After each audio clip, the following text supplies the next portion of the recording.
el primer gancho para la recaudación de recursos, para aunar voluntades, es mostrar la realidad. Y los fondos tú los vas recaudando cuando vas convenciendo y seduciendo a otros de que efectivamente lo que se está realizando va a modificar la realidad. Y va a modificar la realidad de las personas que se involucran, como la realidad principalmente de con quienes nos involucramos. Para eso tienes que ir mostrándole esa realidad sin que sea una amenaza para las personas. Yo tengo que decir, anda a visitarlo, mira cómo es el Agustino, y cuando vea al Agustino te voy a mostrar lo que estamos haciendo nosotros allí, que es una pequeña cosa, pero esa pequeña cosa está transformando vidas. Ese es el camino que hemos tomado en América Solidaria, un camino más largo.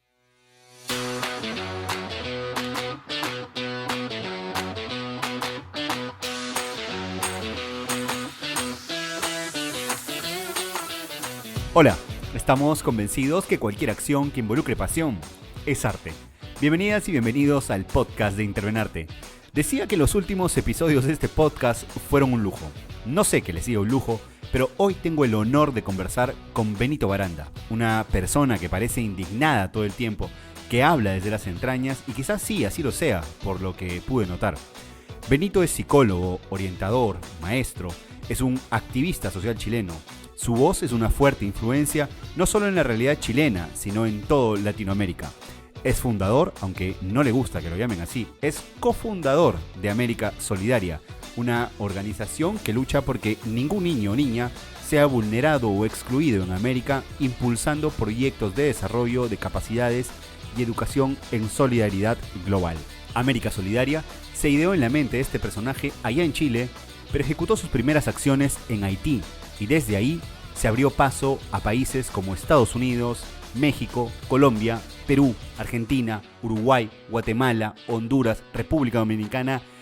Espero no olvidar ningún país. Se han sumado ya más de 1.500 voluntarios, quienes son los cofundadores de esta increíble organización.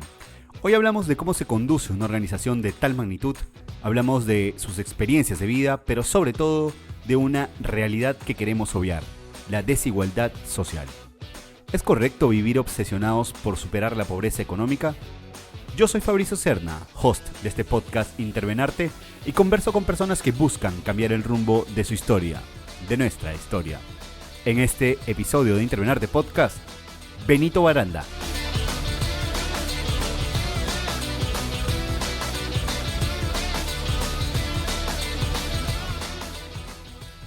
Benito, ¿cómo está? Buenos días, gracias por tomar esta llamada Muy bien, pues. desde allá en Chile. Muy bien, gracias. Grabamos este episodio en medio del aislamiento obligatorio que vimos por la pandemia de la COVID-19. ¿Qué lecciones te dejan estos tiempos que vivimos, Benito? Bueno, la primera gran lección que nos necesitamos unos a otros. Y nos necesitamos mucho, mucho, mucho, mucho. En el caso de Chile, esto va de la mano también del estallido social que hemos llamado en Chile, de una crisis tremenda, que puede haber sido una revolución, y que ojalá sea una revolución, pero es una revolución que nos lleva a matarnos entre nosotros, sino al contrario a construir algo nuevo, desde el dolor, desde la tensión que hemos vivido en estos meses que se juntó ahora con este aislamiento obligatorio. La segunda gran lección, ¿no es cierto?, es la fragilidad, que se relaciona con la primera. Somos muy frágiles. Tú puedes tener todos los bienes del mundo, pero si mueres, mueres. A todos nos lleva por igual la fragilidad del ser humano, la necesidad de los otros, la fragilidad del ser humano, y lo tercero es que somos un mundo globalizado y que lo entendamos entre todos nosotros. Perú y Chile son un mismo territorio, Bolivia y Chile son un mismo territorio, Argentina y Chile son un mismo territorio. Y eso que nos quede claro a la ciudadanía. ¿Qué importa si al final, ¿no es cierto?, los aymaras están entre Argentina, Perú, Chile, ¿no es cierto?, y Bolivia? Una nación dividida en 4 países. Los quechuas, ¿no es cierto?, los incas, los mapuches entre Chile y Argentina. O sea, cuando tú dices, entonces, y nosotros nos llenamos de un fanatismo casi pueril, cuando juegan fútbol casi nos matamos entre nosotros. eh, o sea, tú dices, hay algo aquí que no va bien, te metes en los videos, ¿no es cierto?, que comparan nuestras fuerzas armadas. Yo digo, en vez de comprar fragata, comprar submarinos, cada uno de esos submarinos a lo mejor serían 2 o 3 hospitales. Puta, sí. Claro. ¿Y para qué necesitamos eso? A lo mejor podríamos tener una fuerza armada común para defendernos de los traficantes de droga, para defendernos de fuerzas, ¿no es cierto?, extranjeras que quieran tomar nuestro océano. Pero nuestro océano es uno, único, lo debemos cuidar. Porque si lo depredamos en Chile, afecta a Perú. Si lo depredan en Perú, afecta a Chile. Nos afectamos mutuamente. Piensa tú lo que ocurrió con los migrantes forzados de Venezuela. Mm. Como Ecuador cerró las fronteras, Perú cerró las fronteras y Chile cerró las fronteras. Tú dices, impresionante. Se supone que estaban más o menos en diálogo entre los cancilleres de Colombia, de Ecuador, de Perú y de Chile. ¿Por qué no nos pusimos de acuerdo en recibir cuotas de migración? ¿Por qué le cargamos el peso a Colombia? Y no nos pusimos de acuerdo nosotros en compartir esa carga. Y yo escuchaba, no, es que Brasil, que es que Argentina, sí, perfecto. Pero los países del Pacífico nos poníamos puestos de acuerdo. Y a lo mejor, claro, habríamos tenido dificultades, pero las dificultades se las cargamos a Colombia. ¿Ya? Y Colombia hoy día tiene una cantidad de personas provenientes de Venezuela gigantesca. Mm. Eh, bueno, todo eso, la tercera gran lección es que estamos globalizados y nos tenemos que integrar a mayor velocidad. Y eso requiere bajar grandes prejuicios culturales que están en nuestras naciones. Benito, si tuvieses la oportunidad de conversar con el Benito de hace 10 años, ¿qué mensaje le darías? Él en ese momento está muy metido en la pobreza en Chile, trabajando muy cercana a las familias y las comunidades en Chile y que abra los ojos más rápido hacia América Latina y el Caribe y que tiene que pasar la posta luego, porque si no pasa la posta no es posible transformar la realidad, que uno no es dueño de lo que recibió, sino que es una persona que porta lo que recibió, que lo lleva por un tiempo y lo tiene que entregar luego, porque si no lo entrega se vuelve una persona narcisista en el servicio que hace que la práctica de servicio la haga para beneficiar su propia autoimagen, lo que él o ella es. Y lo segundo que le diría a ese Benito es que siga profundizando la coherencia de vida, que es algo que nos cuesta a los profesionales cuando nos vamos comprometiendo crecientemente con las realidades de injusticia, cómo mantener el rigor de la coherencia de vida. Esa es la que te permite poder sostener bien los argumentos después y poder tener la paz para poder llevar esos argumentos en tus conversaciones y en las decisiones que vas tomando. Son las dos cosas que diría. Hace 10 años es una fecha más o menos particular, ¿no? A puertas de salir de la dirección del Hogar de Cristo, Así es, ¿verdad? exactamente. Y cuando te refieres a entregar la posta, te refieres a entregar la posta en esa época, porque fuiste director cerca de 20 años, me parece, ¿verdad? Claro. ¿Te refieres a esa época o te refieres a la época de pasar a un siguiente plano rápidamente? Me refiero a ambas cosas y me refiero, bueno, pero particularmente me refiero a pasar la posta en la edad. Independiente de donde trabaje, de poder traspasarle a una nueva generación las responsabilidades que a mí me tocaron cuando Ah, tenía entiendo. 25 años, 30 años, Claro. y que no me sienta propietario de lo que recibí en ese momento, de la confianza que se me dio en mi entorno y de las puertas que abrieron las personas en situación de pobreza o las comunidades Claro. para que con mi esposa pudiésemos acceder a sus vidas y a sus espacios. El sentirme propietario de eso, por supuesto, sería un gran error. Pues, Tengo que abrir esa puerta mm, y tengo que y sentí en ese momento que tenía que bajar la presencia totalitaria de mi persona en las acciones que realizaba y aumentar los espacios de participación de otras personas, de otras generaciones, aunque yo no comprendiera muchas de las opciones que tomaban esas personas porque eran de otra edad. Y eso lo comenzamos a ver también en nuestros propios hijos, que eran otra manera de vincularse con el mundo, otra manera de tomar decisiones y de vivir, entonces había que abrir esas puertas. Benito, si te pidiese porfa que resumieses en una oración o en dos, ¿cómo te podrías definir? Una persona apasionada por la lucha contra la pobreza, por la lucha por la dignidad humana y que trabaja en la medida de lo imposible. De lo imposible. Me gusta meterme en cosas que la gente te dice, no, no va a resultar, no, va a ser un fracaso. Y digo, no, si ahí para eso me formé, he estudiado mucho, estudio mucho y para eso me formé, para lo difícil, no para lo fácil. Benito, ahora sí, puntualmente, ¿a qué te dedicas? Actualmente trabajo en América Solidaria y en América Solidaria estamos dedicados a colaborar con las organizaciones que están en la sociedad civil trabajando por superar la pobreza infantil. Nosotros no reemplazamos a las organizaciones ya existentes, esas organizaciones están en el territorio, se han validado en el territorio, la comunidad que está en extrema pobreza, excluida, confía en esas organizaciones y lo que nosotros hacemos es hacer una alianza con esas organizaciones para ayudarlas a hacer bien el bien, para ayudarlas a que lo que están realizando efectivamente provoque transformaciones en las familias, en las comunidades, transformaciones fuertes en la conciencia de las personas, para que ellos sean agentes de la transformación que viene, particularmente los niños y las niñas, que esa generación la necesitamos distinta a nuestra generación o a las generaciones cercanas a la mía. Una nueva generación que se sienta que puede transformar la realidad y que no es un cuento, no es una utopía. Y particularmente estamos en lugares de extrema pobreza del continente americano, hemos pasado por unos 15 países, hoy día estamos ¿Dónde está ya, dónde está ya América Solidaria? instalada como fundación, está en Estados Unidos, en México, en Haití, en Colombia, en Perú, Uruguay, en Argentina y en Chile. Ahí se ha ido armando, cada persona lo ha ido armando, tú la conoces, una organización modesta, sencilla, Sí. pero que cuando se arman las redes comienza a potenciarse fuertemente. Y comenzamos en México, que es el último país donde ingresamos, un país gigantesco que tiene cerca de la mitad de la población en pobreza, que es algo extremadamente duro, donde más de la mitad de los niños viven en pobreza. O sea, y donde hay mucha riqueza, no en este momento quizás de crisis, uno podría decir, pero ha habido mucha riqueza en México. Hubo una revolución, hay un gran sentir social, de justicia social, pero ha costado mucho que eso transforme efectivamente la realidad. Y bueno, y trabajamos también en otros países. En Bolivia, por ejemplo, trabajábamos en Ecuador, a pesar de no tener presencia como América Solidaria, como fundación institucional. Bueno, vamos a trabajar también a esos países desde distintos países.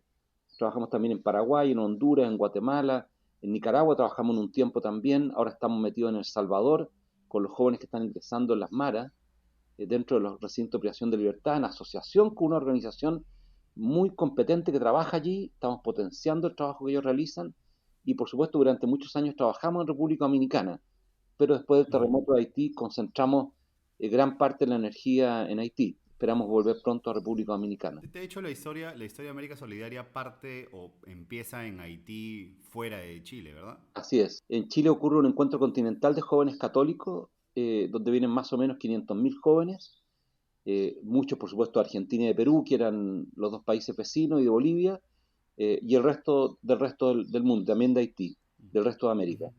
Y fruto de ese encuentro, a mí me toca participar como voluntario, trabajaba en el Hogar de Cristo y me piden colaborar 2 años antes para organizar uno de los días, el Día de la Solidaridad, y junto con el grupo que trabajamos allí, se nos ocurre hacer una colecta.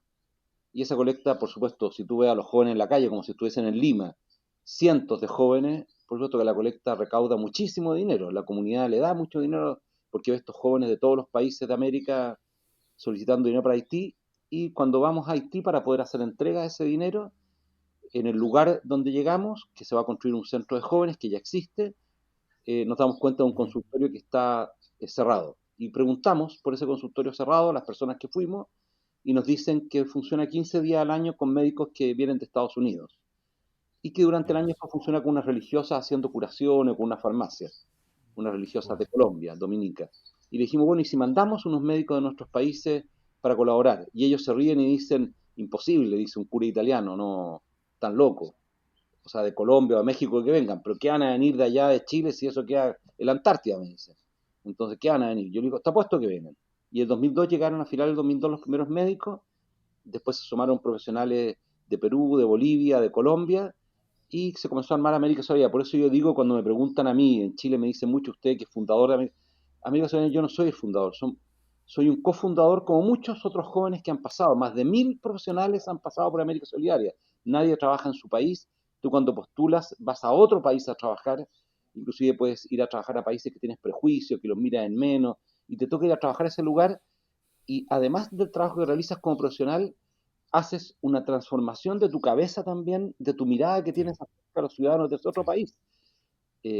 Un profesional nicaragüense que le tocó trabajar en Brooklyn, en un sector muy pobre de Brooklyn, en Nueva York, me decía, Benito, me cambió la imagen de Estados Unidos, porque la imagen de Estados Unidos para él desde Claro. Nicaragua era este país opresor o este país explotador, y cuando se mete en este barrio y conoce la pobreza, conoce las injusticias, bueno, ve la similitud de la naturaleza humana, ve la similitud del dolor humano en los Mm. niños y los jóvenes.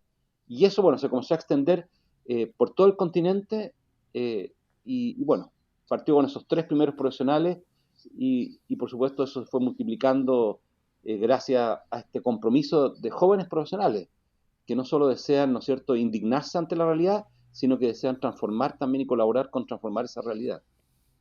Eso es lo que siento cuando te escucho hablar. De hecho, por un lado, siento mucha emoción porque el proyecto creció abismalmente. Creo que probablemente, y esto, a ver, confírmamelo, tú no jamás te lo imaginaste que iba a crecer de este modo. No, pues de hecho, yo estaba en el Hogar de Cristo, tenía harto trabajo, me tocó ir varias veces a Perú.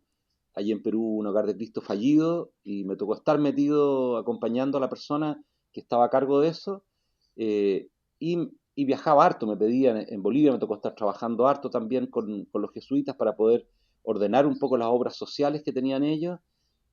Y ahí también me iba dando cuenta crecientemente que teníamos que colaborar Sí, entre sí. nosotros. O sea, en Perú había Bueno, riquezas que en Chile no estaban, en Bolivia había riquezas que en Chile no estaban, y si no colaborábamos entre nosotros, bueno, nos íbamos a mantener divididos, sufriendo mucho, pasándolo muy mal los niños y ah, niñas. Entonces, sí, en un momento dado comencé a cuestionarme mi permanencia en el hogar, ya las nuevas generaciones del hogar habían crecido, yo había llegado muy jovencito al hogar, había asumido la dirección social muy joven, con un poco más de 30 años, y yo dije, bueno, si yo lo asumí a esa edad, ¿por qué las personas que vienen debajo mío no asumen la misma responsabilidad con esa edad y me van reemplazando? Y yo me comienzo a retirar progresivamente, bajé mi carga laboral, comencé a trabajar más en América Solidaria para ayudarlo, había muchos jóvenes eh, sin la experiencia de conducción de una organización como el Hogar u otras claro. organizaciones, y ahí comencé a meterme para ordenar lo existente, no para crecer como crecimos, no era ordenar el trabajo en Haití, en Perú, en Colombia. Colombia en ese momento lo estaba pasando mal, había armado América Solidaria y tenía una escasez grande de recursos. Después vino Perú, pero en ese momento estaba ya Colombia armado, y el grupo de personas, bueno, tenía dificultad para captar los recursos, para poder seguir haciendo el trabajo. Y ahí me metí y me comenzó a capturar. No tenía interés de viajar tanto, tuve que viajar mucho, he tratado de ir bajando la cantidad de viajes y que me vayan reemplazando también las nuevas generaciones, porque si no tenemos nuevas personas, bueno, tú lo has visto en el Concausa, en el Premio América Solidaria en Perú, ¿no es Sí, cierto? Tú ves que hay generaciones preciosas, o sea, me da sí. vergüenza a veces cuando lo escucho y digo, qué impactante. Yo no era así cuando estaba estudiando en la enseñanza media, yo no era así. Ahora que tuvimos el Exacto. encuentro con Causa aquí en la CEPAL, en las Naciones Unidas, ahora en marzo, tú escuchabas a las personas de Perú, a las personas de Bolivia, a las personas de Guatemala, de México, y tú decías, impactante, personas que tienen 14, 15, 6 años, cómo hablan, qué es lo que conocen del mundo, y vienen a verse ellos y ellas de realidades también de exclusión social y de pobreza, porque no es que vengan de lugares formados donde yo me formé en la clase alta chilena, en un colegio, ¿no es cierto?, particular de la clase alta chilena, no, vienen de lugares de mucha exclusión y están eh, prendados interiormente por el deseo de transformar esa realidad. Y yo creo que, bueno, esas nuevas generaciones nos van a cambiar la vida. Una de las cosas interesantes que decías hace unos instantes es la capacidad de esta generación de ser indignados. Yo siento que tú a lo largo de tu vida, por lo que has repasado tus entrevistas, tus participaciones, siempre has sido muy indignado, siempre ¿no? Has sido coherente con esa idea y cuando hablas eres muy enérgico. Yo quiero llevarte hacia un punto que lo tengo en la mente. A ver, si bien es cierto, las reformas políticas las desarrolla el Estado, estoy convencido que las impulsa, ¿no? La propia población, por esa Claro. exigencia, por esa indignación, ¿no? Pero yo tengo el recuerdo vívido de esos movimientos de reforma educativa en Chile liderada por adolescentes. Eh, Digo, al menos así se vio desde fuera. Claro. Podemos hacer un repaso de cómo fueron esos momentos, porque es como el icono de una reforma educativa en Latinoamérica lo tiene Chile y fue impulsada por adolescentes. Bueno, primero una gran vergüenza. Muchos de nosotros estudiamos magíster, doctorado en políticas públicas fuera. Yo estudié el pregrado en Chile, después estudié, ¿no es cierto?, un doctorado en sociología cuando ya tenía hartos años. Y los adultos no fuimos capaces de hacer las reformas que teníamos que hacer. Y veníamos hablando hace tanto tiempo de ellas. Y los jóvenes salieron a la calle y pararon el país. Y al parar el país, obligaron a los adultos a hacer las reformas. Digo vergüenza porque la verdad, si los adultos no somos capaces de ponernos de acuerdo para condiciones de mayor justicia, los jóvenes se van a movilizar. Y por eso digo que los jóvenes se tienen que movilizar. Cuando yo visito la periferia de Lima, me meto en el Agustino, voy a Huaycán y veo los lugares donde hemos trabajado, San Juan del Urigancho la última vez que estuve, y digo, si los jóvenes de Perú no se movilizan, los de enseñanza media, y paran el país, no va a haber reforma educacional. Y si no hay reforma educacional, los más pobres van a seguir siendo excluidos en Perú, en Bolivia, en Colombia, que son los lugares que más visito y que veo que siguen con esas grandes desigualdades que tenemos todavía en Chile y que hemos ido tratando de modificar. Cuando ocurrieron las marchas de los estudiantes, paradojalmente hubo una de las marchas que fue el 2011, que fue la marcha de los paraguas, porque llovía chuzo en Santiago, a chuzo decimos llovía muy fuerte, Sí. y caminamos, eran más de 100.000 jóvenes en todas estas modificaciones de la enseñanza media, la enseñanza universitaria, ¿no es cierto?, de la gratuidad universitaria, todas estas presiones, y posterior a eso justo fue el día en que murió el fundador del Hogar de Cristo, el jesuita Alberto Hurtado, un trabajador incansable por la justicia social en Chile y en el resto de Latinoamérica. Y caminamos bajo la lluvia, porque nuestra oficina queda al lado de donde parten estas marchas, que se llama la Plaza Italia o la Plaza de Dignidad hoy día. Y caminamos bajo la lluvia hasta el centro de Santiago, y al otro día en la mañana, o a los 2 días, me tocó irme a Haití. Y cuando me bajo en Estados Unidos para cambiarme al vuelo hacia Haití, hacia el vuelo American, se sale del puesto de policía, un policía norteamericano, que me había visto pasar varias veces para Haití. Había tenido la coincidencia, tenía un apellido alemán, pero era hijo de inmigrantes alemanes en la posguerra, y era un poco mayor que yo. Se sale del puesto policial y me abraza. Yo dije, aquí me detuvieron, algo pasó. Y él con sus ojos llenos de lágrimas me dice, hablaba castellano él porque él vivía en Miami, se había criado en Miami, me dice, en un castellano no tan fluido, me dice, Benito, lo felicito por lo que hicieron los jóvenes de su país. Mm, Ojalá en Estados Unidos esto ocurriera, porque la injusticia cada vez es más grande. mm, Yo dije, aquí lo van a sancionar, porque se salió del puesto policial, y después se metió con su ojo lloroso. Y ahí yo tomé conciencia del impacto que esto iba provocando. sí. Si no movilizábamos a los jóvenes, no iban a haber transformaciones sociales. Mm, Y por eso después surge con causa, porque tuvimos que ir alimentando a esta juventud inquieta que es relativizada por los adultos, es ofendida por los adultos, es menospreciada por los adultos, se le dice que no tiene conocimientos técnicos, se le dice que, bueno, pero la verdad es que al final las transformaciones vienen de allí y las pueden denostar. Hay pensadores chilenos que en los últimos movimientos, ¿no es cierto?, de las grandes movilizaciones en Plaza Dignidad, han denostado a los jóvenes que están allí, los han atacado, los han ofendido, supuestamente pensadores progresistas de Chile, y yo digo, sí, pero bueno, pero son las nuevas generaciones que van a transformar esta realidad. Y hoy día, por ejemplo, perdona que me alargue, pero es algo interesante en no, no. Chile, las nuevas generaciones, y no conozco las estadísticas de Perú al respecto, pero hasta muchos años atrás, en mi generación, y también en las generaciones anteriores a la mía y en torno a la mía, eh, una gran mayoría de la ciudadanía asociaba pobreza a flojera, decía que la principal causa de la pobreza era la flojera de la gente o los vicios de las personas. Las Ujú, nuevas generaciones de ahora dicen que no.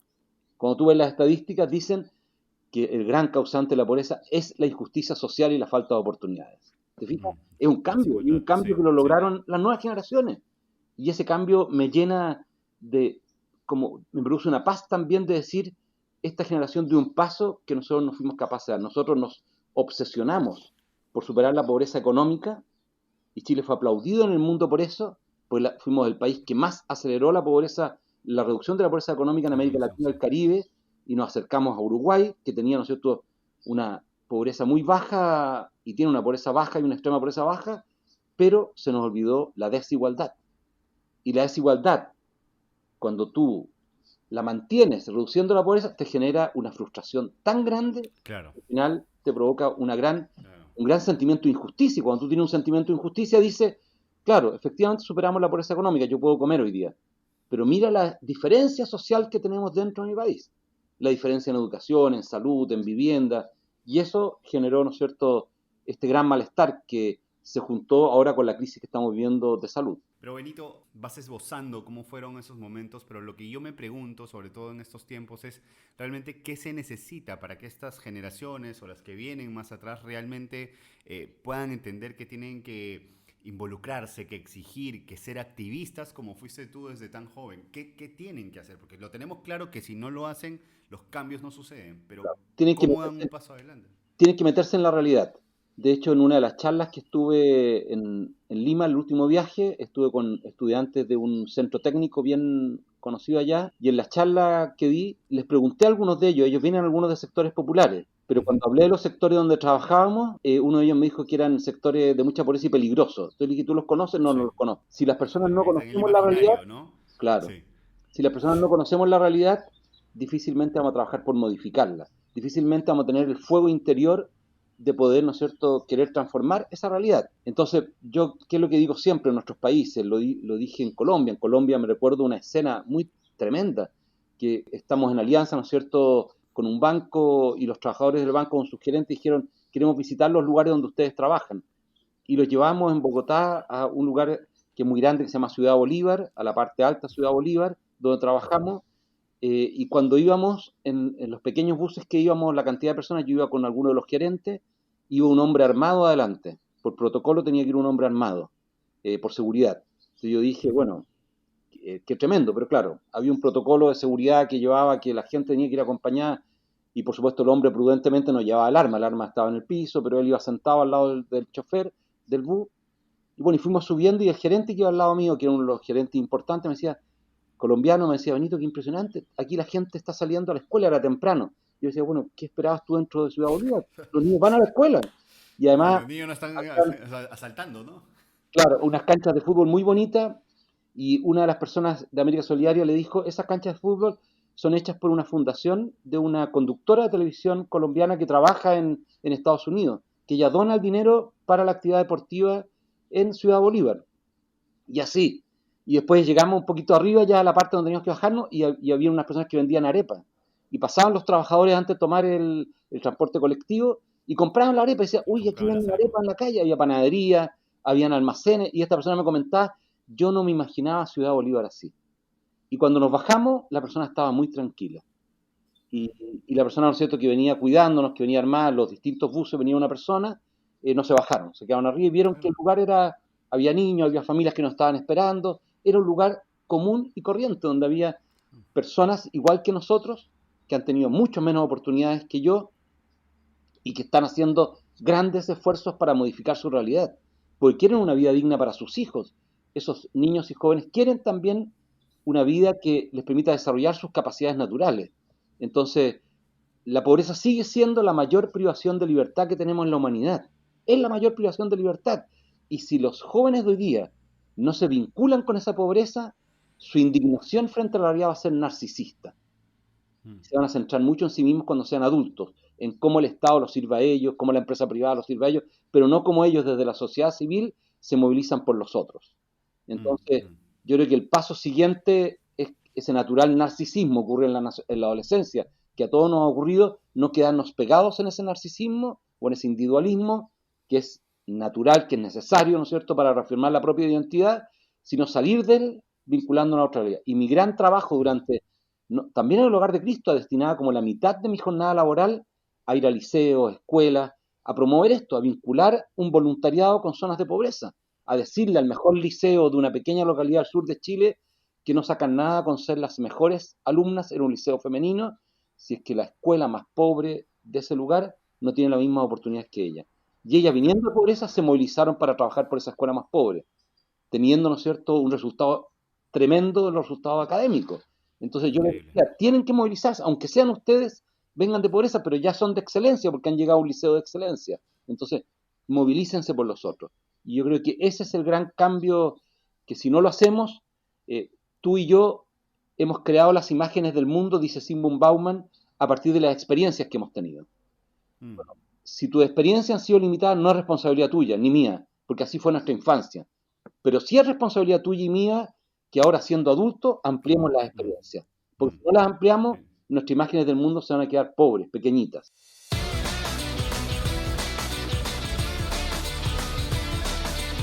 Benito, me quedo quiero quedarme con la imagen de los niños que veías yendo al colegio allá en Colombia, pero por algo en particular. Porque una de las cosas que me ha llamado más la atención es que de tu vida se conoce más o menos tu época en el Hogar de Cristo, obviamente antes cuando te casas con Lorena, ¿no?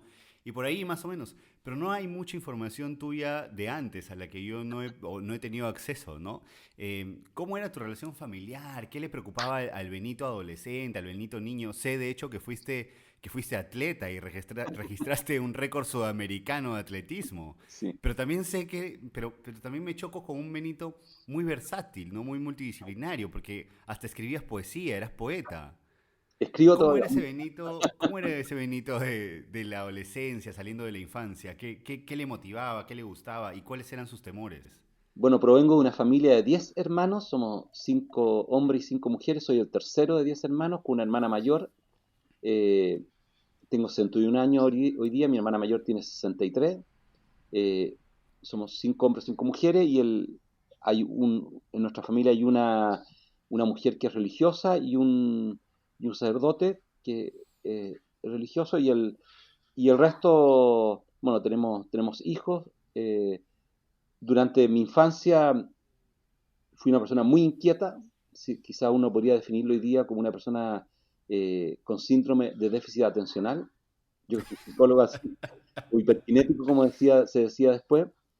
No había ningún remedio en esa época, entonces uno tenía que controlarlo, y gracias a Dios tuve buenas profesoras, tuve a mi mamá, a mi papá, pero también buenas profesoras que me ayudaron a controlarme, y cuando estaba terminando la enseñanza básica, comencé a correr y a entrenar, Mm, y me gustaba mucho el medio fondo y el fondo, y eso yo creo que me permitió regularme claro. en términos de energía, Mm. y poder destinar Ahí mucha analizabas energía, todo.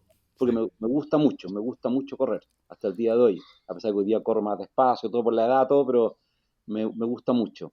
Y eso bueno, me hace despejarme también, me ayuda eh, a poder tranquilizarme interiormente, ¿no es cierto? Y me fue muy bien corriendo, ¿ya? Eso me ayudó a ordenarme mucho en los estudios, y me fue muy bien en la enseñanza media en los estudios, pues me fui ordenando producto de la práctica del deporte también. Me hizo meterme en un mundo que no conocía experiencialmente, que la gran mayoría de los corredores de fondo en Chile venían de la pobreza, no eran personas de clase alta. De hecho, cuando corría a fondo éramos en las calles, que corríamos después las corridas de las calles. De los 10 primeros que llegábamos, eh, generalmente habíamos 2 que veníamos de clase alta, el resto eran todos de sectores populares y muy populares. Entonces me hizo establecer vínculos de amistad con muchas de esas Claro. personas, porque me hizo recorrer Chile con ellos, conocer a personas distintas. Eh, ya de los 15 años me hizo recorrer también Sudamérica. De hecho, me aprendí el himno de Perú en una competencia donde me ganó una persona de Perú, y yo lo desafié a aprenderme el himno. Todavía me sé Claro. una parte del himno de Perú. Me tocó estar en un programa en Huaycán que tocó inaugurar ahora con América Solidaria una actividad, eh, y allá en Ayaviri, perdón, en Ayaviri, cerca de Juliaca, y allá en Ayaviri canté la parte del himno que me sé. Entonces los niños me preguntaban después por qué me sabía el himno de Perú. ¿Qué, Eh, qué? y bueno, hice muy buenas amistades, sobre todo colombianas, que eran mis grandes rivales, siempre fueron los colombianos, 2 de ellos. Uno de ellos, mi rival más importante cuando era adolescente, era una persona que hoy día vive en Estados Unidos con su familia. Y el atletismo me ayudó mucho también a tener una disciplina interior más fuerte, ¿ya? Junto con la formación, ¿no es cierto?, religiosa de los jesuitas, los ejercicios espirituales de San Ignacio, toda esa parte más profunda de la espiritualidad, bueno, me ayudó mucho a formarme más interiormente, y a sentir que, bueno, que uno tiene que trabajar mucho y trabajarse mucho personalmente sin parar. Tiene que estar permanentemente, porque Ujú. si no lo hace, uno pierde quizás esa atención para poder hacer bien lo que tiene que hacer, y no tener esa tendencia a centrarse mucho en uno mismo, a pensar para uno, los beneficios para uno, y a olvidarse de los demás, ¿ya? Y ese periodo, bueno, fue muy fuerte. Nos encontramos con Lorena en la universidad, eso a ambos nos ayudó mucho, eh, y nos ayudó también no solo a tener una gran atracción entre nosotros, a enamorarnos hasta el día de hoy, sino también a hacer un proyecto de vida conjunto, donde vayamos teniendo coherencia en las cosas que vamos realizando, ¿ya? Eh, y en las cosas que hemos ido realizando, por supuesto, hemos tratado de poner en juego eh, en el estado de vida que nos corresponde en cada momento, porque hoy día estamos Mm. todavía criando hijos, eh, a pesar de que están grandes ya. Nuestra sexta hija tiene discapacidad, entonces es como, tiene 20 años, pero sigue siendo todavía una niña, la tenemos que acompañar todavía en su desarrollo. eh, y cada estado, cada momento tiene, ¿no es cierto?, su manera de vivir esa coherencia, y es lo que estamos llevando adelante. Mm, Eh, mm. Durante el periodo del atletismo eh, tuve un récord sudamericano en una prueba que me encanta, que son los obstáculos, los steeplechase, Ujú. que me fascina. Sí. Uno cae un pozo de agua. De hecho, allí había un corredor peruano muy bueno de mi generación. Mm. Pero no me quiero pasar a a las preguntas de otros temas sin que antes me respondas si aún sigues escribiendo poesía. ¿Hace cuánto no lo haces? No he dejado nunca de escribir poesía, escribo mucha poesía, escribo en los libros que leo. Mi padre me reta porque están todos mis libros rayados. Eh, claro. Y escribo también mucha poesía de amor también a mi señora. Tengo cuadernos cuando viajo, escribo poesía de los países que visito, poesía de Perú, de los lugares que me toca visitar, y las voy guardando en cuadernos, y algún día me meteré en esos cuadernos. No puedo hoy día, tengo mucho trabajo, pero los voy guardando. Un gran poeta chileno, Nicanor Parra, cuando escribía poesía, estuve con él una mañana en el lugar donde él estaba, en la playa, y, y declamamos poesía juntos. Y él, después de que yo declamé poesía, me rompió mis cuadernos de poesía porque eran cuadernos con líneas. Entonces me dijo: usted tiene que escribir con cuadernos sin líneas, hoja blanca. Y me desaparecieron toda la poesía y la rompí Y toda. escribes en hoja blanca ahora? Y se me acabaron todos los poemas que tenía, y desde ahí escribo en cuadernos con hoja blanca, limpia, ¿no es cierto?, sin Sí, líneas. sí. Sí. Y lo que decimos de croquis acá en el caso de Chile. Esos cuadernos los voy acumulando. Entonces tengo hartos cuadernos acumulados, y en algún momento, bueno, me sentaré a leerlo. Hay cuadernos de mucho dolor, ¿no es cierto? El Sí, me terremoto de imagino. Chile. Se me perdió uno de los cuadernos importantes de poemas en el terremoto de Chile, porque yo estaba en Estados Unidos negociando dineros para Haití cuando Ujú. ocurrió el terremoto de Chile, y andaba con mi cuaderno de poesía, y como tuvimos que subirnos al avión, en el primer avión que entró desde Lima a Santiago, porque viajé de Estados Unidos a Lima, se me quedó el cuaderno de poesía arriba y se perdió. Bueno, pero da lo mismo, no. Son poemas, habrán terminado en un basural a lo mejor, o en manos de alguien. No, alguien que se debe estar preguntando quién nos escribió. Y Benito, porque siempre lo dicen, tiene que ser triste. O sea, no, yo soy un poeta esperanzado. Stefan Hessel, que el gran promotor, ¿no es cierto?, de los indignados de Europa, que ya falleció, escribió un pequeño panfleto que se llama Indignados. Y cuando Ujú, terminaba ese claro. panfleto, ese librito, decía: hay que pasar de la indignación al compromiso. Ese librito Indignado se tradujo a todos los idiomas del mundo, y uno lo bajaba a internet gratis, todo. Pero después, con la ayuda de un periodista, escribió un texto igual que se llama Comprometeos. Y ese se tradujo menos, Bueno, me indigno, pero me comprometo rápidamente. No, eso lo aprendí desde pequeño. Me puedo indignar conmigo mismo porque hice una mala carrera. Mi entrenador me enseñó que yo nunca competía contra los demás, que siempre competía contra mí mismo, que no me tenía que preocupar lo que hacían los otros. Lo que me tenía que preocupar era cómo yo hacía mi carrera, y que iba a haber personas mejores que yo corriendo porque tenían mayores habilidades. Por ejemplo, hoy día los africanos tienen mucho mayores habilidades, pero que yo tenía que dar lo mejor de mí en lo que yo iba a realizar. Ujú. Y yo creo que ese compromiso es el que me moviliza. Y en los poemas, claro, cuando tú me preguntabas, me acordaba de César Vallejo. Aquí en la Comuna Popular donde vivo, en La Pintana, hay una calle que lleva su nombre, y me acordaba de los heraldos negros, ¿ya? Y ese poema, ¿no es cierto?, que dice que hay golpes en la vida tan fuertes como esos golpes, como del odio de Dios, pero del golpe siempre hay una esperanza, siempre hay una esperanza, porque la humanidad permanece. Inclusive en el espacio más miserable, esa humanidad permanece. Y esa humanidad hay que volver a abrirla, a resultarla, ese diamante en bruto que está allí, a veces, ¿no es cierto?, aplastado, pisoteado. Hay que volver, y eso también está dentro de uno como dentro de los otros. Y eso siempre me llena de esperanza, aún en el medio del dolor y de la indignación.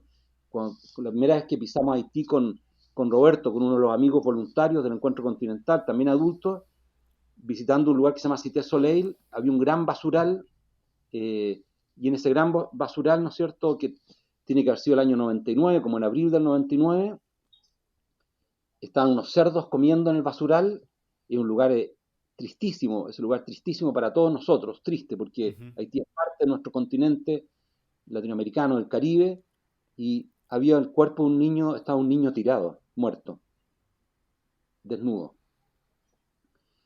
¿Cómo no te va a producir indignación eso? Por supuesto que produce mucha indignación, Mm. porque tú dices, es imposible. Si en ese mismo momento, en el mejor barrio de Santiago, un niño de la misma edad habría su refrigerador, su freezer, ¿no es cierto?, su hielera, y tenía toda la comida que quería. Mm.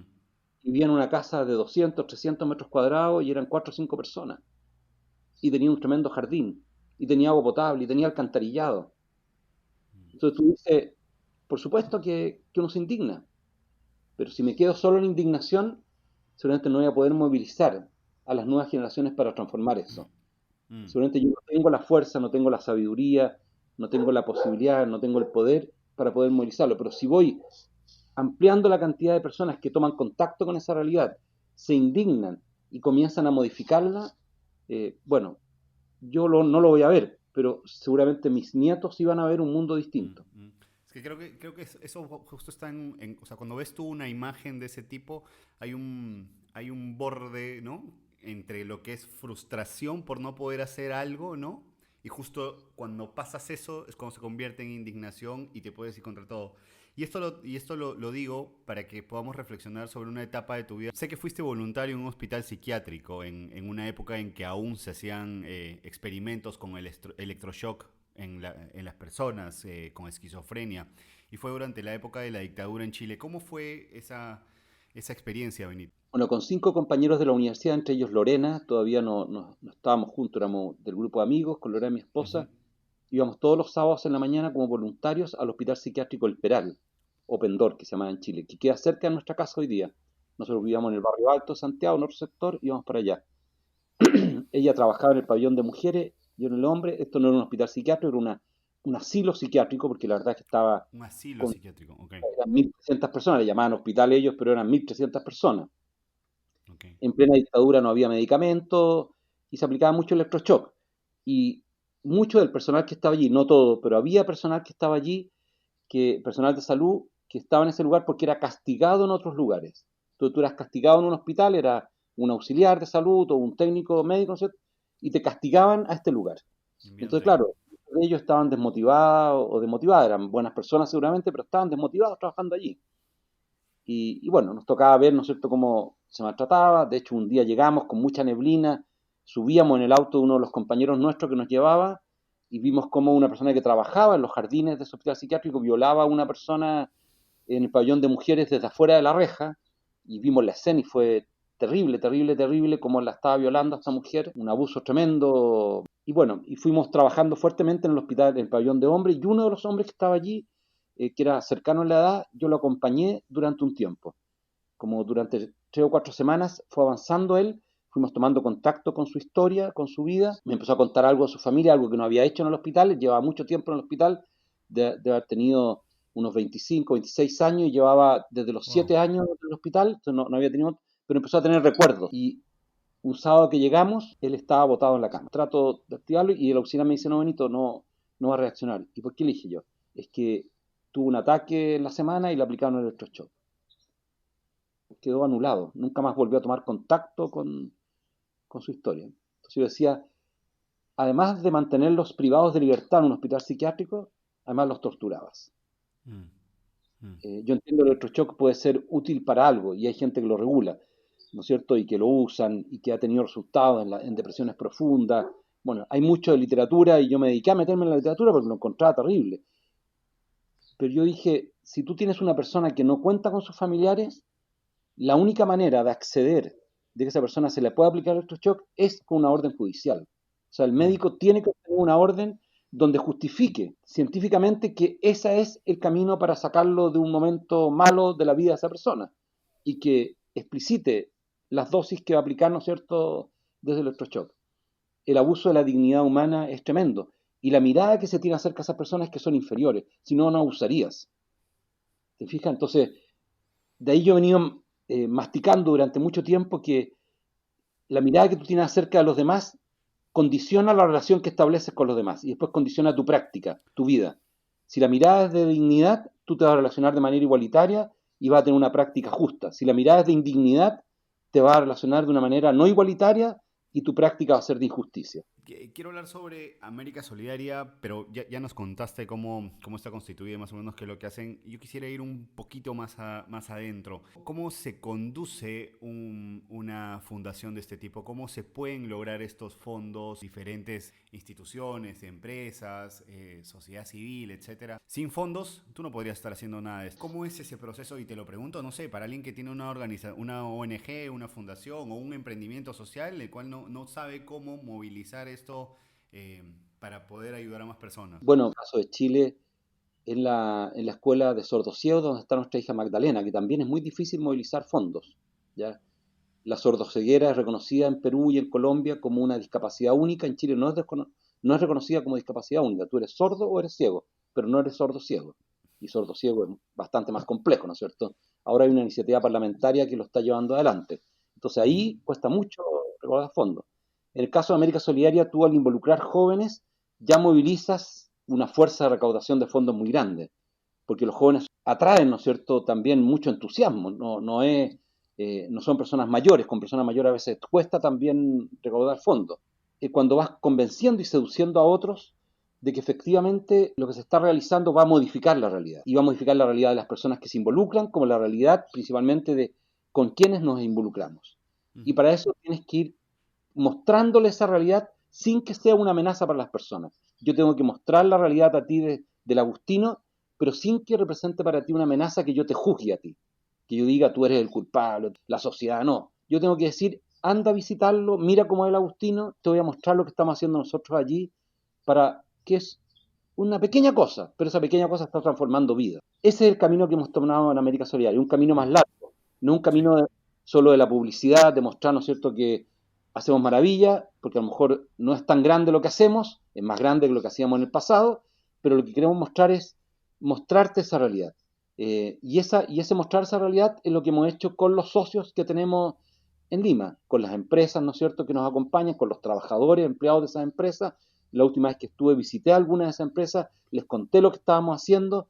Varias de esas personas han visitado estos lugares. Me recuerdo una persona de esa empresa que es una mujer muy entusiasta, que cuando estuvimos en San Juan del Lurigancho me dijo, Benito, nunca había estado en San Juan del Lurigancho, no tenía la menor idea cómo era. Y mi cabeza estaba llena de prejuicios. Y ahora entro a esta escuela, que es una escuela de fe y alegría, y me dice, Benito, es precioso lo que hacen acá adentro, me decía. Y después me recuerdo también otro grupo que fue a un lugar donde se atendían niños que tenían alguna discapacidad, que después se los incluía en las escuelas, y era impactante, me decía, yo no me imaginaba que estaba este centro metido en un lugar de pobreza como este, Mm, hasta con una piscina terapéutica metido dentro, una escuela. mm, Entonces, esa persona se maravilla de que quienes viven en pobreza sí quieren cambiar su realidad, no son flojos, no son viciosos, quieren cambiar su realidad y están haciendo esfuerzos cuando se le dan las oportunidades. Entonces, el primer gancho para la recaudación de recursos, para unar voluntades, es mostrar la realidad. El segundo gancho es perseverar. Si tú no perseveras, vas a tener muchos fracasos. Te va a ir mal en una campaña, te va a ir mal en esto. Pero persevera, modifica lo que estás haciendo. Si te fue mal, quiere decir que no llegaste al corazón de las personas, que no llegaste a la mente de las personas. Y allí los medios de comunicación son fundamentales. mm. Tanto ¿cierto? La publicidad como los medios mismos de comunicación como este que estamos hoy día conversando. La radio es fundamental. También la televisión, porque te pone imágenes, pero es muy rápida. Mientras que la radio te permite conversar, te permite reflexionar. La persona que está escuchando también reflexiona sobre su propia vida, ¿ya? Entonces te da el tiempo de mirarte, hacer una introspección a la Mm, persona que está escuchando exacto. en su propia historia. Entonces, lo segundo es, y lo tercero es que le tienes que dar mucho tiempo a visitar personas, mucho tiempo, desde un empresario, empresaria, sacarte los prejuicios que tienes tú en la cabeza, dirigentes poblacionales, o sea, tratar muchos estudiantes secundarios, hombres y mujeres, tienes que visitarlo, tienes que estar con ella y con ellos, estudiantes universitarios, hombres y mujeres que están en la enseñanza superior, técnico profesional, universitaria. Si no te das ese tiempo, no logras como entusiasmar a las personas con el deseo de transformar la realidad. Y eso, bueno, requiere de destinar, yo destino más o menos la mitad de mi jornada laboral hoy día a eso. Y tenemos a veces sobrecarga laboral, pero si no lo hacemos, no podemos movilizar a más personas. Y las personas tú no las movilizas para ti, para América Solidaria. Y eso yo lo digo siempre en América Solidaria. A mí, por lo menos personal, no me interesa que la marca América Solidaria sea valorizada, como se valoriza las marcas, ¿no es cierto?, de organización de la sociedad civil, que estemos entre las más recordadas. Lo que nos interesa es que las organizaciones para las cuales trabajamos hagan bien su trabajo. Y si ellas o ellos llegan a tener, ¿no es cierto?, una buena valorización comunitaria, aplausos. La satisfacción de una cosa bien hecha consiste en haberla realizado, decía Alberto Hurtado. Y la justicia siempre es una virtud, ¿no es cierto?, modesta, que tú no las puedes poner, ¿no es cierto?, en una vitrina. La generosidad la puedes poner en una vitrina, pero nuestro trabajo es por la justicia, no por la generosidad, ¿ya? Y es un trabajo más lento y requiere de irlo labrando con mucha paciencia. Que al final no importa realmente el número de personas, ¿no? Así impactemos directamente con nuestro trabajo en una, 5, 10, 15, 20, ya se están generando, o sea, ya somos parte del cambio en la vida de una persona. Entonces una frase muy bonita que a mí se me quedó grabada en una conferencia o al cierre de una conferencia decías, hagamos cosas distintas si realmente queremos tener un mundo distinto.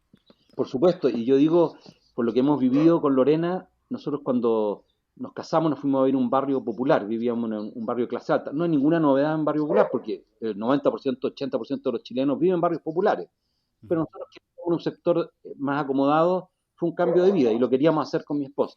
Y ahí nos encargamos de una hospedería de niños que el Hogar de Cristo nos pidió.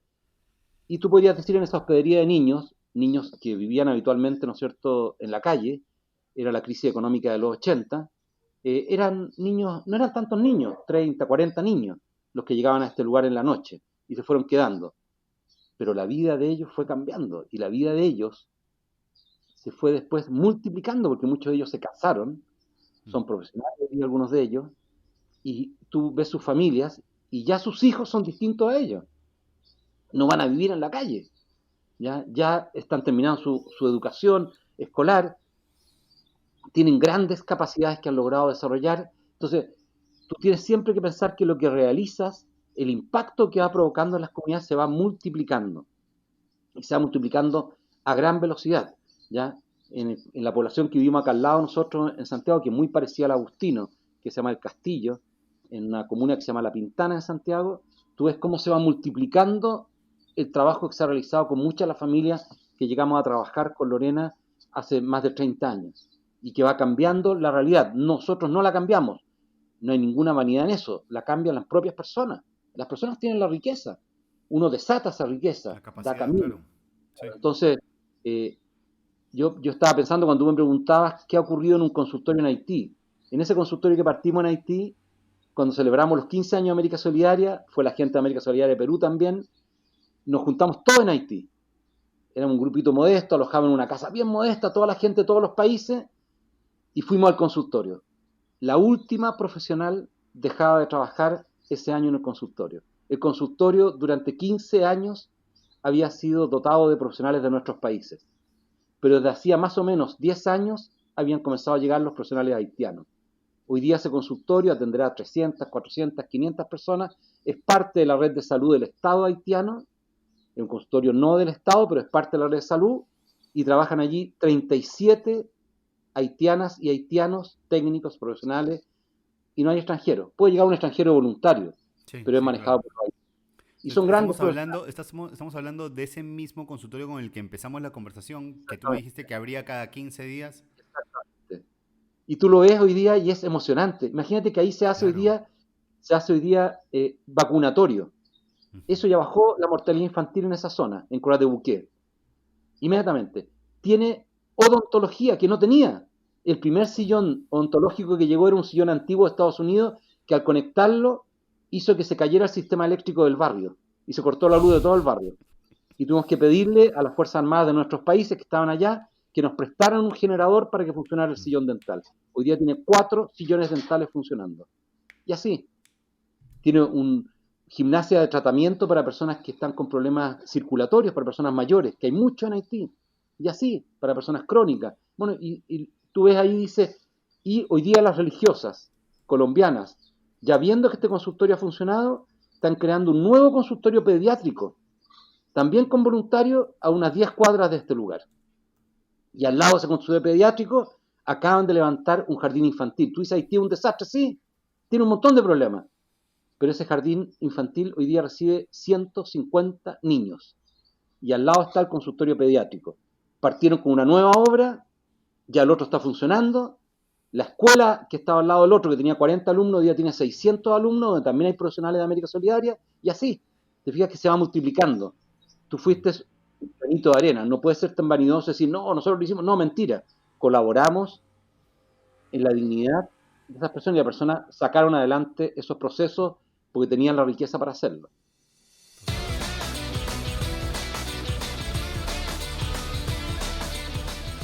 Estas son preguntas cortas, pero las respuestas no necesariamente tienen que ser cortas. Tú puedes explayarte y reflexionar lo que quisieras, ¿sí? Bien. ¿Qué país del mundo te gustaría conocer? Que tengas pendiente, ¿no? Porque ya has viajado por todos lados.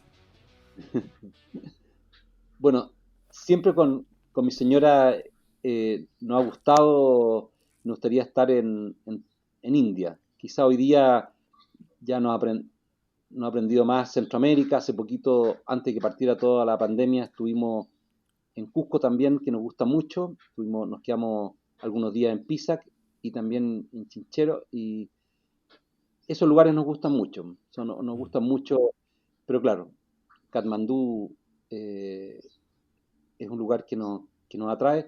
Hoy día yo creo que no viajaríamos para allá ya, porque no, Centroamérica y nuestros países latinoamericanos, mi señora es ecuatoriana, nuestros países Ah, no nos sabía atraen eso. mucho.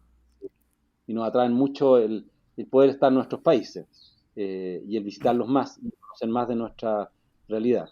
Eh, Quizás lugares, me gustaría visitar más lugares de Ecuador con pueblos originarios, con pueblos indígenas, y más lugares de Perú y más lugares de Chile. Hemos recorrido harto, hemos recorrido en auto, parte importante de Perú, parte importante de Bolivia y parte importante de Argentina con toda nuestra familia, porque hemos querido que ellos y ellas, nuestros 6 hijos, quieran profundamente el continente y sientan que los países que están alrededor somos realmente hermanos y que las fronteras las creamos producto de los propios caprichos de los fundadores Mm, o las fronteras geográficas, pero sí, que somos, somos naciones hermanas y si ellos no lo ven así, bueno, tampoco nos vamos a querer y respetar entre nosotros. perfecto. Benito, ¿algún libro o documental que te haya cambiado la vida? Bueno, muchos, muchos, pero bueno, hay un libro que me marcó mucho y que lo releo habitualmente, que se llama El primer hombre de Albert Camus, que es un libro, es una obra póstuma de Albert Camus que no la alcanzó a terminar él. Siento que es una obra maravillosa, ¿ya? Eh, y son muchas las películas, veo muchas películas y me transforman mucho la vida. La última que vimos ahora en familia fue El Milagro de la Celda 7, ¿no es cierto? Que se ha visto harto y que, bueno, siempre nos cambia la vida con Lorena aquí, reflexionamos mucho, pero hay muchísimas películas que nos tocan ver. Y de los poetas también son muchos los poetas, los poemas, cada poeta tiene poemas preciosos, no sé, Walt Whitman, no sé, muchos de los poetas nuestros latinoamericanos tienen, y voy cambiando. Hoy día estoy leyendo más nuevamente a Gabriel Mistral, poemas que no me había tocado leer en el pasado, ¿no es cierto? Me estoy metiendo más ahora en eso. La primera pregunta con que empezamos esta conversación era, ¿qué le dirías al Benito de hace 10 años si te lo encontrases? Pero lo que yo te quiero preguntar respecto a ello es, si ese Benito de hace 10 años hoy entrase por tu sala ahí donde estás, se parase frente a ti y te preguntase así súper desconcertado, ¿a qué nos dedicamos?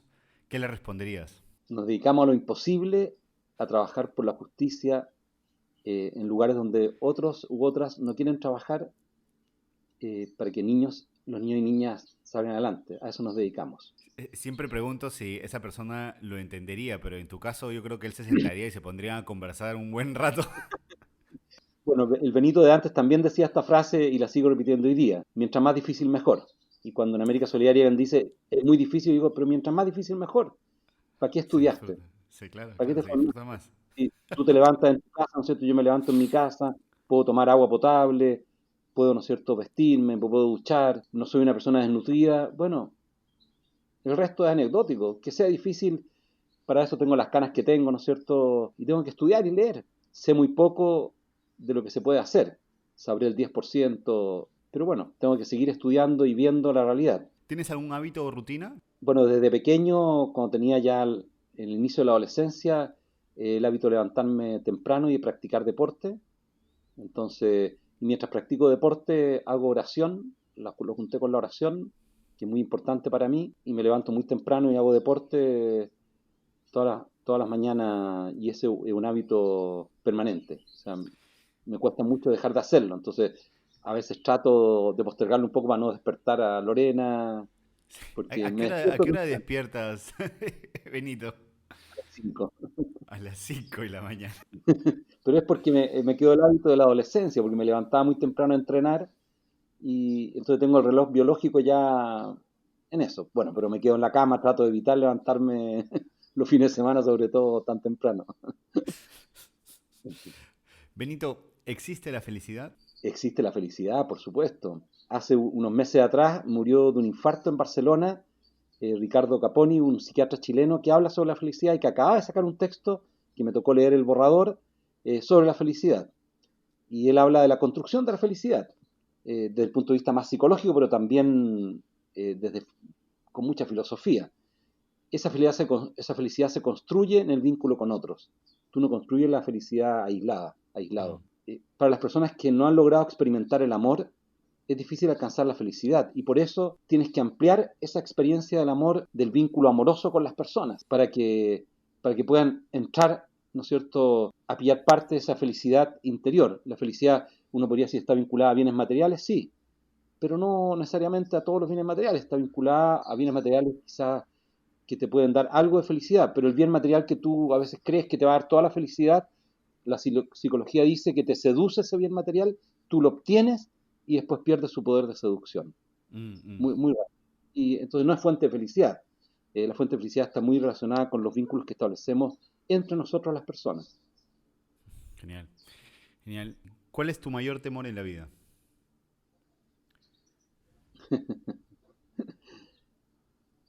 Yo creo que mi mayor temor es morir antes de poder dejar, de poder dejar algo de las cosas que estoy involucrado funcionando para que puedan las personas continuar sin la ansiedad ni la angustia, ¿no es cierto?, de tener que financiarlas, de tener que encontrar quien los apoye. Estoy pensando en América Solidaria, por supuesto, estoy pensando en la Escuela de Sordos Ciegos, donde trabajo, colaboro voluntariamente, y bueno, y en otros lugares donde también me toca colaborar. Eh, cómo poder dejar dotado, ¿no es cierto?, esos lugares, no solo de recursos, sino de equipos de personas que permitan que ese mensaje que se da a través de la acción que se realiza pueda perdurar y marcar nuevas generaciones. Y, y bueno, y en relación a la familia es partir eh, sin haber dejado encaminado el desarrollo particularmente de Magdalena, Mm, de nuestra sexta hija. ujú, ujú. Eh, y a eso estamos, bueno, fuertemente dedicados también con Lorena. Perfecto, perfecto, Benito. Pero no quiero dejar pasar esta oportunidad para que puedas hacernos un resumen real de... Sé que de esto te hablan muchas veces y te preguntan muchas veces, Benito, pero Magdalena es una de, bueno, es tu hija y ella fue adoptada, igual que tus otros hijos. Em, Así es. esta decisión de adoptar a Magdalena fue una decisión además que involucró a toda la familia. ¿Puedes contarnos cómo fue eso? Bueno, nosotros con Lorena queríamos tener una familia numerosa cuando nos casamos. Ella proviene de una familia de 5 hermanos y supimos cuando estábamos trabajando en la hospedería de niños que no podíamos tener hijos biológicos, ¿ya? Lorena tuvo una operación bien compleja, había tenido una peritonitis en la adolescencia, a finales de la adolescencia, y eso le imposibilitaba poder quedar embarazada. En ese momento fuimos becados al extranjero, estuvimos estudiando afuera y cuando regresamos comenzamos a formar nuestra familia. Nos vinimos a vivir a una zona de campo cerca del sector popular donde trabajamos, en la comuna de La Pintana, en Santiago. y comenzamos a postular a través del Servicio Nacional de Menores para poder ser padres adoptivos. Ok. Y, y al poquito tiempo adoptamos a Manuel, nuestro primer hijo, que hoy día tiene más de 30 años ya y va a ser papá, así voy a ser abuelo. Qué Eh, genial. y después viene Constanza, de 30 años, Ignacio de 28, Antonia de 27, Santiago de 24 y Magdalena de 20. Ya. Los primeros que adoptamos, por supuesto, era fácil, no había tanta dificultad. Ya los segundos que fuimos adoptando nos dijeron no, tiene que ser algunos que se rechacen en la adopción. No tenemos problema con Lorena, la verdad es que no. El hijo es el que llega y uno sale adelante con su hijo, como en la vida nuestra. Yo siempre digo, mis abuelos son españoles, el material genético de los españoles es más mezclado que no sé qué, porque la península hispánica fue invadida no sé cuántas veces. Carlos Fuentes en Espejo Enterrado, en el libro Espejo Enterrado lo demuestra, ¿no es cierto? Yo digo, ¿qué? Material genético de cualquier lado nomás. Así que fuimos adoptando y cuando queríamos adoptar nuestra sexta hija, nos dijeron imposible, no hay niñita, hay muchas familias esperando en adoptar, pero si de repente hay una niñita que tiene alguna discapacidad, les vamos a avisar. Y nos avisaron de Magdalena. Les contamos a nuestros hijos, porque por supuesto era algo que teníamos que asumir todos juntos. La madre biológica de Magdalena había vivido mucho tiempo en la calle, no la conocemos a ella, sino que vimos la ficha. Había consumido droga y ella eh, había tenido a Magdalena sin saber que estaba embarazada, se dio cuenta del embarazo tardíamente y tenía rubiola, ¿ya? Y eso, por supuesto, daña los sentidos del bebé y, bueno, nació Magdalena y estaba postrada. Se creía que ella tenía poca probabilidad de vida, de hecho había un informe del neurólogo de turno del hospital donde nació que la probabilidad de vida era baja, bueno, pero la adoptamos. Nuestros hijos dijeron, no, la queremos adoptar, y la adoptamos, y bueno, la hemos acompañado todos en estos Mm, 19 años, la adoptamos de un año, el más grande que hemos adoptado, porque todos los otros los hemos adoptado de meses, ujú. y ella ha ido creciendo con nosotros, logró caminar, los hermanos la obligaron a caminar, porque como eran chicos, la hacían caminar, nosotros veíamos cómo se caía ella y todo, pero la volvían a parar hasta que caminó, porque se supone que le iba a costar caminar. Claro. Ve muy poquito de un ojo, pero eso poquito que ve le permite poder conducirse. Cada vez escucha mejor, porque desde chiquitita le pusieron música en los oídos de los hermanos con audífonos, entonces le fue estimulando y al final está escuchando cada vez mejor. Y así, bueno, y tiene un grupo de educadoras muy buenas en la escuela donde va, es muy personalizado, son muy poquitos niños y jóvenes hoy día por sala, es casi una educadora por cada niño o niña, es la única forma, ¿no es cierto? Basta ver la experiencia de la Helen Keller con Lance Sullivan, que era uno a uno, que Lance Sullivan Era la one to one, acompañó a sí. Helen Keller todo el tiempo. eh, Cierto. y bueno, y la vida, eh, yo creo que Magdalena a toda la familia nos ha obligado a salir mucho de nosotros mismos. Cada uno de nosotros tiene todo el tiempo que salir porque es muchas veces impredecible. Eh, a veces uno no duerme en la noche, ¿no es cierto? Porque ella pasa una mala noche y bueno, y uno puede trabajar al otro día. No es tan dramático. Y a veces yo medito y digo, porque me tengo que levantar y pasar con ella en la noche porque está mal, está llorando, eh, no sé si tiene pesadillas, no sabemos mucho, pero de repente le toca muy. Hoy día antes era más frecuente, hoy día es menos frecuente. Y me siento y digo, bueno, uno tantas noches, ¿no es cierto?, las pasó de trasnoche con amigos y amigas. eh, o hizo vigilia, como uno como persona de fe, ¿no es cierto?, le tocaba hacer vigilia, estar en la noche, todo. Eh, bueno, está con su hija uno. Qué drama eso. Y al otro día uno se Claro. levanta y sale a trabajar y está más cansado, se toma un café, pero no tiene. Hay gente que se queda Esa- viendo películas, y al otro día tiene que levantar. Y yo digo, entonces tampoco es un gran sacrificio. Y ella, como nos obliga a salir permanentemente de nosotros mismos, yo creo que nos ha transformado la vida a todos en la casa. mm, Nos ha mm. transformado porque nos, no- nos hace poner el centro de la vida en otros. Y eso nos obliga a madurar. Nos obliga a madurar. Y nos quita espacio para que nos coma el narcisismo. Mm, mm. Gracias, Benito. Gracias por contar esa historia tan bonita. Benito, ¿cuán importante es la pasión en tu vida? muy importante. A veces me tienen que calmar lo apasionado que soy. Me tienen que decir, tranquilo, tranquilo.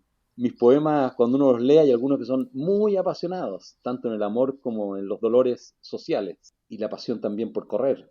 Yo lloraba en las carreras, la gente se reía porque me emocionaba mucho corriendo. Eh, Me emociono, por ejemplo, cuando veo atletas en las Olimpiadas, mis hijos me retan, porque me meto en la vida de esas personas. No sé, hubo una atleta española que corría obstáculos, una mujer que se cayó en una de las Olimpiadas o en el Campeonato Mundial, no me recuerdo ahora, y me emocioné mucho porque me puse en el lugar de ella. Yo me caí y me fracturé, y por eso dejé de correr, me fracturé el fémur corriendo obstáculos. Entonces, eh, y tuve una larga convalecencia, me quebré el fémur. eh, entonces, todo eso, bueno, soy llorón, además. Me pongo a llorar, me emociono y me pongo a llorar. Eh,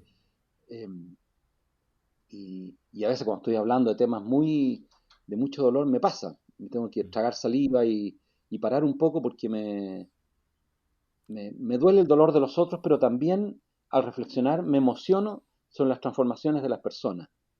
Eh, Me recuerdo en las comunidades terapéuticas para rehabilitar personas que abusaban de drogas en el Hogar de Cristo, que fuimos muy ayudados por un centro de Perú y por un centro de Colombia en conocimiento para armar estos centros en Chile. Cuando venía la grabación, o sea, el término del proceso terapéutico y escuchaba los testimonios, me tocaba como director social del hogar estar sentado allí escuchando esto con la familia y lloraba mucho, porque a veces uno conocía a las personas, eran del vecindario de uno había acompañado a algunas personas, a Lorena le tocó acompañar a una persona cercana a nosotros en ese proceso de rehabilitación, y cuando la persona hablaba adelante y decía, esto fue lo que me pasó, y hoy día ya volví con mi familia, volví con mi esposa, volví a mi casa, eh, bueno, lloraba mucho. En la entrega, por ejemplo, de reconocimientos también lloro mucho porque me emociono, me da mucha vergüenza recibir reconocimiento, pero me emociono porque digo, esto siempre es una construcción colectiva. Si yo recibo a América Solidaria un reconocimiento, yo no trabajo en Lima, ¿te fijas? Yo no trabajo en Huaycán, yo no trabajo en San Juan del Lurigancho, hay otros que trabajan, o sea, lo recibo por ellas y Por ellos. ellos, sí, sí. No es, y por las familias que están allí, o sea, y eso me emociona, me acuerdo de la imagen, de las personas, de esto que te decía el consultorio en Haití, por ejemplo, me acuerdo de eso y me emociona porque digo, increíble, increíble, el médico de Estados Unidos, que iba 15 días al año, un médico notable que tomaba sus vacaciones para ir a Haití, no puede creer lo que ha pasado en el consultorio, porque él no creía en esto, él no creía que era imposible que médicos jóvenes de otros países fuesen, y cuando esto comenzó, decía, imposible, ¿cómo lo hacen? ¿Cómo se quedan un año allá trabajando? ¿Ya? Y Rommel, el médico que está a cargo hoy día, maneja hoy día un equipo de más de 30 personas. Y ahora estos médicos que ya son ancianos de Estados Unidos van de repente a colaborar, pero ya son muy mayores. ¿Y colaboran en qué? En recursos económicos. Pero ya no ponen su profesión porque en Haití están los profesionales competentes que antes emigraban y se iban a otros lugares y que hay que tratar de que se queden. Eso me emociona mucho. Perfecto, Benito. Muchísimas gracias. Ha terminado formalmente la entrevista de Entrenarte Podcast. Gracias, Benito. Muchas gracias a ti. ¿Cómo la pasaste? ¿Cómo la pasaste? Cuéntame. Muy bien, gracias. Así terminó mi conversación con Benito Baranda. Si te quedas con algo de este episodio, menciónanos en tus historias de Instagram como @intervenartepodcast. Si conoces a alguien a quien debamos entrevistar o eres tú esa persona, ve al link de nuestra biografía de Instagram. Al ingresar, encontrarás la opción de sugerir un invitado. Eso es todo por hoy. Que estén bien.